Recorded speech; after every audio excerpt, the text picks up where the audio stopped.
Hello नमस्कार दोस्तों। आज हम बात करने वाले हैं, कल जैसा कि हमने बात किया था कि दिशाओं के बारे में केवल बात की थी कि मैप में कौन सी दिशा किधर होती है। ठीक, तो हमने कल आपको ये बताया था कि मैप में हमेशा जो ऊपर वाला एरिया होता है, जैसे ये हमने ऐसे बनाया था, कहा था कि जो ऊपर होगा वो उत्तर होगा और जो नीचे होगा वो क्या हो जाएगा, वो दक्षिण हो जाएगा। और जिस तरफ ये हमारा बायां हाथ है, हम ऐसे खड़े हैं, बायां हाथ जो हमारा पश्चिम दिशा को दर्शाएगा और दायां हाथ हमेशा पूर्व दिशा को दर्शाएगा। ठीक, बायां हाथ हमेशा किसको दर्शाएगा, पश्चिम को दर्शाएगा और जो हमारा दाहिना हाथ होगा वो पूर्व दिशा को दर्शाएगा। तो अब यही जो मैप है, ये जो हमने ये बनाया, ऐसे ये भारत में भी अप्लाई कर लीजिए ऐसे। तो ये देखिए, इधर का एरिया जो हो जाएगा ये उत्तरी भारत हो जाएगा ऊपर, इधर से इधर पूरा जोड़ लेंगे उत्तरी भारत। और हमने कहा कि नीचे क्या होता है, दक्षिण, तो इधर वाला एरिया क्या हो जाएगा, ये दक्षिणी भारत हो जाएगा। इधर वाला जो है वो क्या हो जाएगा, इधर वाला पूर्वी भारत, और इधर वाला क्या हो जाएगा, पश्चिमी भारत।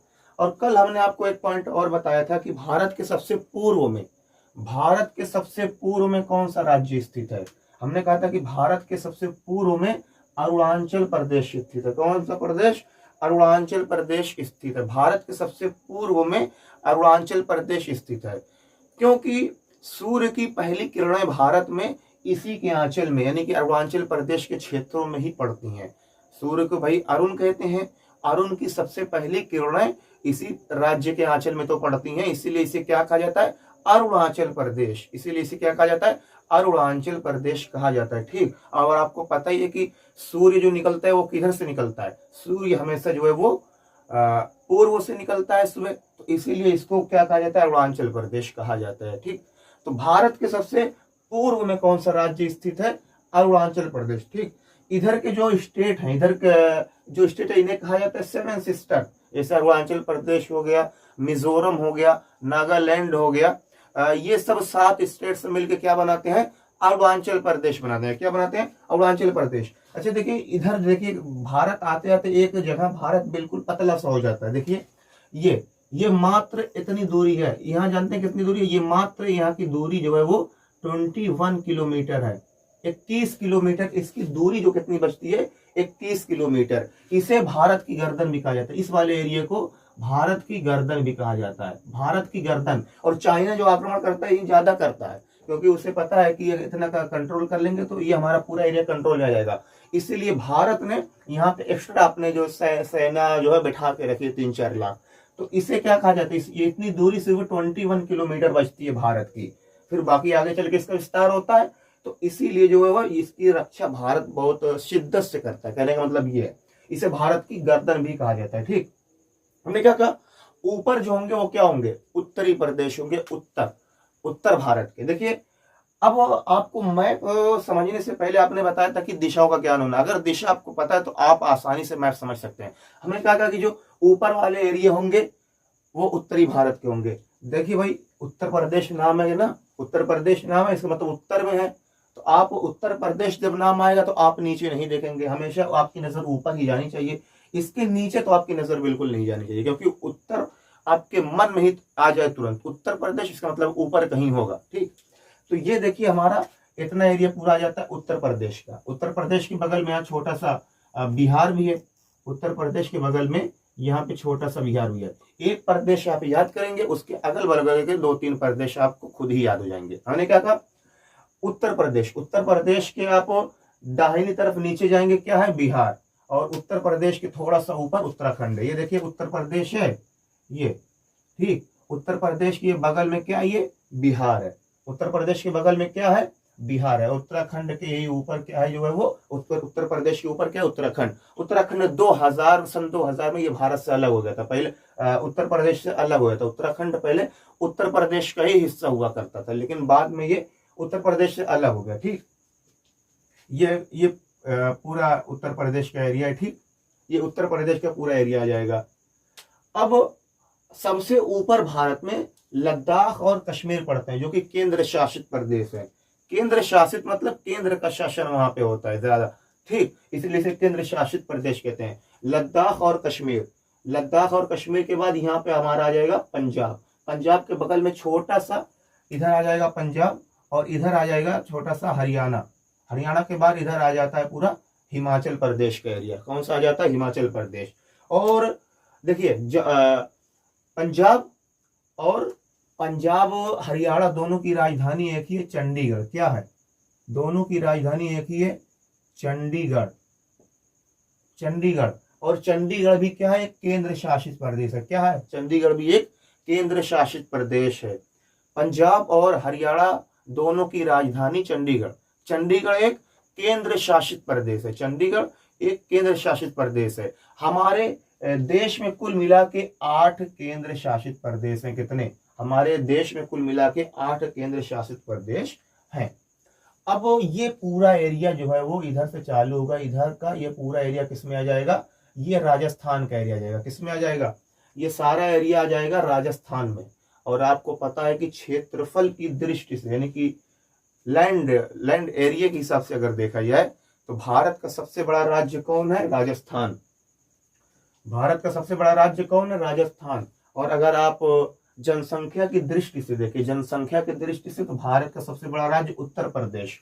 और वहीं अगर पॉपुलेशन डेंसिटी यानी कि जनसंख्या घनत्व, तो घनी आबादी सबसे ज्यादा कहाँ रहती है? तो बिहार में रहती है। ठीक, तो राजस्थान क्षेत्रफल की दृष्टि से सबसे बड़ा राज्य उत्तर प्रदेश, जनसंख्या की दृष्टि से सबसे बड़ा राज्य बिहार, जनसंख्या घनत्व यहाँ पे सबसे ज्यादा पाया जाता है। ठीक, उत्तर प्रदेश में सबसे ज्यादा गेहूं का उत्पादन भी किया जाता है, ये भी आपको पता होगा। गंगा नदी उत्तराखंड से निकलती है, ये सब पता होना चाहिए आपको। इधर देखिए पूरा यहाँ से हिमालय पर्वत की श्रेणियां पाई जाती हैं। ठीक, हिमालय पर्वत यहाँ से शुरू होकर ऐसे ऐसे ऐसे ऐसे ऐसे ऐसे पूरा अरुणाचल प्रदेश तक आ जाता है। ठीक, और पूरा पूरा हिमालय पर्वत की जो है वो लंबाई है 2400 किलोमीटर। यानी कि उत्तर से, यानी कि कश्मीर से लेकर आप देखेंगे अरुणाचल प्रदेश तक, तो इसकी लंबाई कितनी है? 2400 किलोमीटर। और वहीं अगर पूरे भारत की उत्तर से दक्षिण, यानी कि यहाँ से आप देखेंगे पूरा यहाँ तक, तो इसकी जो है वो भारत की उत्तर से दक्षिण तक की दूरी है 3214 किलोमीटर। कितनी है? 3214 किलोमीटर। ये तो उत्तर से दक्षिण की दूरी हो गई। अगर हम यहाँ से देखें यहाँ तक, यानी कि पूर्व से लेकर पश्चिम तक की दूरी कितनी है? तो पूर्व से लेकर पश्चिम तक की दूरी है 2933 किलोमीटर। ठीक, 2933 किलोमीटर पूर्व से पश्चिम की दूरी। उत्तर से दक्षिण की दूरी वो कितनी है? 3214 किलोमीटर। ठीक, हमने क्या बताया कि क्षेत्रफल की दृष्टि से भारत का सबसे बड़ा राज्य कौन सा हो जाएगा? वो राजस्थान हो जाएगा। कौन सा? राजस्थान। ये जो आप ऐसे देख रहे हैं बिल्कुल मुंह की तरीके से बना हुआ है, ऐसे ऐसे ऐसे, ये आता है हमारा गुजरात। कौन सा एरिया आता है? गुजरात। गुजरात में गुजरात की राजधानी क्या है? गांधीनगर। गुजरात की राजधानी क्या है? गांधीनगर। और आपको पता होगा कि भारत में सबसे अधिक काली मिट्टी कहाँ पाई जाती है? काली मिट्टी भारत में सबसे अधिक गुजरात में ही पाई जाती है। काली मिट्टी सबसे ज्यादा गुजरात में पाई जाती है। और आपको पता होगा कि काली मिट्टी कपास की खेती के लिए, कॉटन की खेती के लिए बहुत ही महत्वपूर्ण है। कपास की खेती के लिए काली मिट्टी बहुत महत्वपूर्ण है। इसलिए भारत में सबसे अधिक कपास का उत्पादन भी कहाँ होगा? भारत में सबसे अधिक कपास का उत्पादन भी गुजरात में ही पाया जाएगा। तो मतलब क्या हुआ? सबसे पूर्व में अरुणाचल प्रदेश स्थित है और सबसे पश्चिम में देखिए, इसके बाद कोई स्टेट पड़ता है भारत का? नहीं। तो सबसे पश्चिम में कौन सा राज्य स्थित है? गुजरात स्थित है। ठीक, गुजरात के ऊपर क्या है? राजस्थान। और गुजरात के नीचे पड़ता है आपका महाराष्ट्र। गुजरात के नीचे क्या पड़ता है? महाराष्ट्र। महाराष्ट्र की राजधानी मुंबई। अगर आपसे ये पूछ लिया जाए कि गुजरात के बाद सबसे ज्यादा काली मिट्टी कहाँ पाई जाती है, यदि गुजरात को छोड़ दिया जाए तो सबसे ज्यादा काली मिट्टी वो महाराष्ट्र में पाई जाती है। सबसे ज्यादा काली मिट्टी महाराष्ट्र में पाई जाती है। हमने कहा कि उत्तर प्रदेश, इसका मतलब उत्तर में होगा। उत्तर के दाहिनी तरफ नीचे बिहार। ठीक, बिहार। उत्तर प्रदेश के ऊपर उत्तराखंड, सबसे ऊपर आएंगे तो लद्दाख और कश्मीर। कश्मीर के नीचे पंजाब, पंजाब के बगल में छोटा सा हरियाणा, हरियाणा के बगल में हिमाचल प्रदेश। हिमाचल प्रदेश को कहा जाता है सेब का कटोरा। हिमाचल प्रदेश को सेब का कटोरा कहा जाता है। क्यों कहा जाता है? क्योंकि भारत में सबसे अधिक सेब का उत्पादन यहीं पे होता है, हिमाचल प्रदेश में। इसी कारण हिमाचल प्रदेश को सेब का कटोरा कहा जाता है। ठीक, हमारे उत्तर प्रदेश को चीनी का कटोरा कहा जाता है। किसका कटोरा कहा जाता है? चीनी का कटोरा कहा जाता है हमारे उत्तर प्रदेश को, क्योंकि गन्ने का उत्पादन सबसे ज्यादा यूपी में होता है, और आपको पता है गन्ने से ही क्या बनाई जाती है, चीनी बनाई जाती है। ठीक, बिहार से एक पॉइंट और आप याद कर लेंगे, भारत में सबसे कम एजुकेटेड जो लोग होते हैं वो यहीं पर पाए जाते हैं। भारत में सबसे कम साक्षरता दर, सबसे कम पढ़े लिखे लोग बिहार में पाए जाते हैं। ठीक, हमने कहा कि ये जो इस तरीके का स्ट्रक्चर आप देख रहे हैं ये हमारा हो जाएगा गुजरात, गुजरात के ऊपर राजस्थान, राजस्थान के नीचे महाराष्ट्र, महाराष्ट्र के बगल में छोटा सा ही गोवा, गोवा क्या आ जाएगा, गोवा।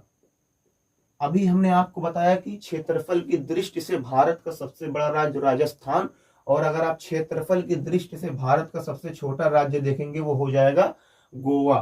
ठीक, गोवा की राजधानी होती है पणजी। ठीक, और ये गोवा के बगल में ऐसे कोस्टल एरिया पूरा आता है, ये पूरा आ जाएगा केरल का एरिया। केरल किसका आ जाएगा, केरल का। केरल में आप 2-3 पॉइंट याद रखेंगे कि भारत में सबसे अधिक लिंग अनुपात वाला राज्य, यानी कि पुरुष और महिलाओं की जो तुलना की जाती है, 1000 पुरुष हैं तो 1000 पुरुष पे कितनी महिलाएं हैं, उन्हें कहा जाता है लिंग अनुपात। तो भारत में सबसे अधिक लिंग अनुपात केरल में पाया जाता है। भारत में सबसे अधिक लिंग अनुपात कहाँ पाया जाता है, केरल में पाया जाता है। और भारत में सबसे अधिक साक्षरता दर, भारत में सबसे अधिक साक्षरता दर भी केरल में पाई जाती है। और केरल को कहा जाता है मसालों का प्रदेश। क्या कहा जाता है, मसालों का प्रदेश, क्योंकि यहाँ पे मसालों की खेती बहुत ज्यादा होती है। ठीक, और इधर का एरिया आ जाएगा ये पूरा तमिलनाडु वाला। ठीक, ये तमिलनाडु की राजधानी हो जाएगी चेन्नई, चेन्नई का पुराना नाम क्या है, मद्रास। इधर आ जाएगा कर्नाटक, कर्नाटक की राजधानी बंगलौर आ जाएगी। ठीक, अब देखिए हमने क्या कहा कि जब आप नाम सुनेंगे तो नाम से ही कुछ प्रदेश आपको याद हो जाएंगे। ठीक, जैसे इसका नाम हिमाचल प्रदेश क्यों, क्योंकि भाई इसके आंचल में बर्फ ही बर्फ है, इसीलिए इसको हिमाचल प्रदेश कहा जाता है। हिमाचल प्रदेश को हिमाचल प्रदेश क्यों कहा जाता है, क्योंकि इस राज्य के आंचल में हिम यानी बर्फ ही बर्फ है, इसीलिए क्या कहा जाता है, हिमाचल प्रदेश कहा जाता है। उत्तर प्रदेश क्यों कहा जाता है, उत्तर में स्थित है। अरुणाचल प्रदेश, सूर्य की पहली किरण यहाँ पड़ती है। ऐसे ही इसका नाम मध्य प्रदेश क्यों है, क्योंकि भाई बिल्कुल बीच में है, देखिए बीच में, इसीलिए इसको मध्य प्रदेश कहा जाता है। ठीक, ये बांग्लादेश के बगलिए में छोटा सा हो जाएगा पश्चिम बंगाल, बांग्लादेश के बगल में छोटा सा क्या हो जाएगा, पश्चिम बंगाल आपका हो जाएगा। पश्चिम बंगाल की राजधानी क्या है, पश्चिम बंगाल की राजधानी है कोलकाता, कलकत्ता। अब कोलकाता है, पहले उसका नाम कलकत्ता था। भारत में सबसे अधिक चावल का उत्पादन और जूट का उत्पादन कहाँ होता है, पश्चिम बंगाल में किया जाता है। भारत में सबसे अधिक जूट का उत्पादन कहाँ किया जाता है, वो पश्चिम बंगाल में किया जाता है। इधर उसके बाद नीचे आ जाएगा ये उड़ीसा, उड़ीसा की राजधानी हो जाएगी भुवनेश्वर। इधर झारखंड है, छत्तीसगढ़ है, इधर आंध्र प्रदेश है, इधर तेलंगाना है छोटा छोटा। ठीक, ये पूरे भारत का मैप थोड़े से समय में हमने आपको समझाया कि किस प्रकार से आप मैप याद कर सकते हैं। एक राज्य याद कीजिए, फिर उसके अगल बगल वाले 2-3 राज्य याद हो जाएंगे। जैसे हमने कहा कि गुजरात याद किया आपने, तो अब आप अपने मन में सोचिए कि गुजरात के ऊपर कौन सा राज्य है। गुजरात के ऊपर जैसे है गुजरात के ऊपर आपका हो गया राजस्थान, और राजस्थान के नीचे क्या है, महाराष्ट्र। अब आपको 3 राज्य याद हो गए। अब आप ये याद करेंगे गुजरात की क्या क्वालिटी है, इस स्पेशलिटी है। अब गुजरात में सबसे अधिक काली मृदा पाई जाती है, काली मिट्टी पाई जाती है। और भी गुजरात, महात्मा गांधी का जन्म यहीं हुआ था, और महात्मा गांधी ने दांडी यात्रा यहीं शुरू की थी। महात्मा गांधी ने खेड़ा सत्याग्रह आंदोलन भी किया। तो तमाम 1-2 स्पेशलिटी ऐसे याद कीजिए। ऐसे ऐसे एक प्रदेश, अब एमपी है, एमपी के नीचे आंध्र प्रदेश हो जाएगा। ठीक, ऐसे एक एक करके धीरे धीरे आप याद करेंगे। ये तो हमारा पूरे भारत का स्ट्रक्चर हो गया। अब भारत के देखिए पश्चिम में क्या स्थित है, अरब सागर, और भारत के पूर्व में क्या स्थित है, बंगाल की खाड़ी, और हिंद महासागर भारत के नीचे स्थित है। ये पूरा एरिया जितना समुद्र यहाँ से यहाँ तक पाया जाता है, पूरा समुद्री एरिया, यानी कि भारत की कोस्टल लाइन, यानी कि भारत के ऐसे कितनी सीमाएं हैं, भारत की तटीय रेखा, भारत की कितनी तटीय रेखा जो है समुद्री है। तटीय मतलब समुद्र, भारत की कितनी तटीय रेखा, भारत के कितने राज्य, भारत के कितने राज्य जो है वो समुद्र से जुड़े हुए, यानी कि तटीय रेखा शेयर करते हैं। ठीक, भारत में देखिए गुजरात हो गया, महाराष्ट्र होगा, कर्नाटक हो गया, गोवा हो गया। ठीक, क्या हो गया, गुजरात, महाराष्ट्र, गोवा, केरल, और ये हो गया तमिलनाडु, उड़ीसा, पश्चिम बंगाल। कितने हुए, 1 2 3 4 5 6 7 7 प्रदेश ऐसे हैं जो समुद्र से अपनी रेखा शेयर करते हैं, तटीय रेखीय क्षेत्र प्रदेश है, ठीक। और इनकी कुल अगर यहाँ से यहाँ तक की आप लंबाई देखेंगे, ये पूरा यहाँ से यहाँ तक की मतलब कितना एरिया पूरा जो है वो समुद्र से टच है, तो 7516 किलोमीटर इतना एरिया हमारे भारत का जो है वो समुद्र से लिंक यानी कि समुद्र से जुड़ा हुआ है, ठीक। तो फिर मिलेंगे आपसे किसी और वीडियो में, तब तक के लिए गुड बाय।